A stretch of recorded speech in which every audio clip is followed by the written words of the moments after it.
بسم اللہ الرحمن الرحیم۔ السلام علیکم۔ ایک نوجوان کہتا ہے میرا کسی بات پر اپنے والد سے کچھ اختلاف ہوا کہ ہماری آوازیں ہی اونچی ہو گئیں۔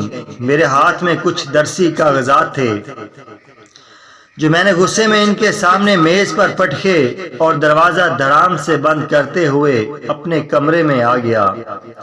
بستر پر گر کر ہونے والی اس بحث پر ایسا دماغ الجھا کہ نیند ہی اڑ گئی۔ صبح یونیورسٹی گیا تو بھی دماغ کل والے واقعے پر اٹکا رہا۔ ندامت اور خجالت کے مارے دوپہر تک صبر جواب دے گیا۔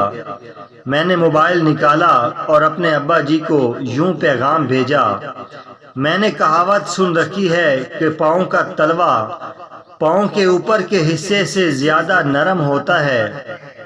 گھر آ رہا ہوں، قدم بوسی کرنے دیجیے گا تاکہ کہاوت کی تصدیق ہو سکے۔ میں جب گھر پہنچا تو ابا جی صحن میں کھڑے میرا ہی انتظار کر رہے تھے۔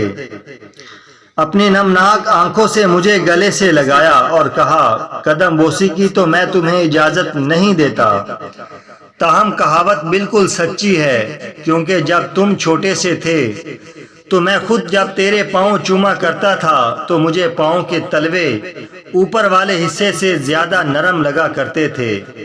یہ سن کر رونے کی اب میری باری تھی۔ جزاک اللہ۔